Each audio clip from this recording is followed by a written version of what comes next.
আমাৰ বৰপেটা জিলাত বিভিন্ন ধৰণৰ পৰ্যটক আৰু চৰকাৰী বিষয়াসকল আহি থাকে।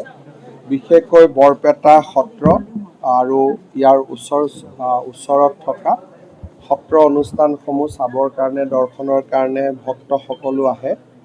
ইয়াৰ চাৰ্কিট হাউচটোৰ অৱস্থা অত্যন্ত বেয়া আছিলে আৰু মই 25 বছৰ ৰাজনীতি কৰিলোঁ। 25 বছৰত চাৰ্কিট হাউচটো যেনেকৈ থাকিছিল তেনেকেই থাকিছিল, কোনো ইয়াৰ বিকল্প হোৱা নাছিলে।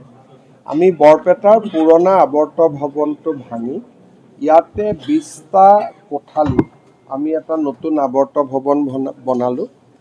70জন ব্যক্তি বহিব পৰাকৈ ইয়াত কনফাৰেন্স হল এটাও হ'ল আৰু VIP ৰুম দুটা, বিশেষকৈ ৰাষ্ট্ৰপতি প্ৰধানমন্ত্ৰী থাকিব পৰা পৰ্যায়ত ইয়াত বনোৱা হৈছে আৰু আন 18টা কোঠাও ইয়াত থাকিব। এটা সুন্দৰ আৱৰ্ত ভৱন হ'ল।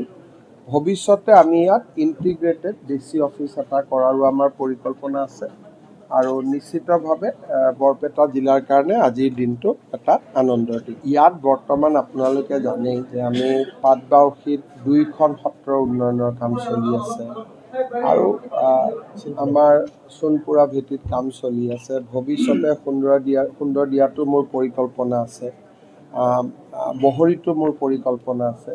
কিন্তু এটা 5 বছৰে যথেষ্ট নহয় গোটেই কামবোৰ কৰাৰ কাৰণে। কিন্তু মোৰ পৰিকল্পনাৰ ভিতৰত আদি সত্ৰ হিচাপে বহৰী সত্ৰ মোৰ পৰিকল্পনাত আছে, সুন্দৰদিয়া আছে আৰু আমাৰ গণকুছি, তাৰপিছত একেবাৰে মোৰ আমাৰ মধুপুৰলৈকে মোৰ পৰিকল্পনা আছে। গতিকে লাহে লাহে আমি কৰি গৈ থাকিম আৰু সত্ৰ আয়োগ গঠন হোৱাৰ পিছত সত্ৰৰ বেদখলসমূহৰ ক্ষেত্ৰতো তেওঁলোকেও সিদ্ধান্ত ল'ব পাৰিব আৰু বেদখল মুক্ত কৰাৰ অভিযান আমাৰ চলি থাকিব। এইবাৰ মই কৈছোঁ যে 1.5 লাখ বিঘা মাটি আমি মুক্ত কৰিলোঁ।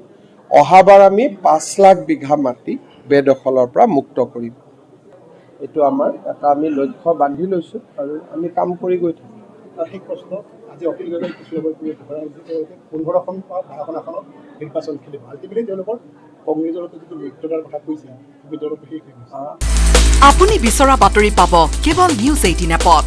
নিউজ 18 এপ ডাউনলোড কৰিবলৈ স্কেন কৰক এই QR কোড। গুগল প্লে ষ্টৰতো পাব এই নিউজ 18 এপ।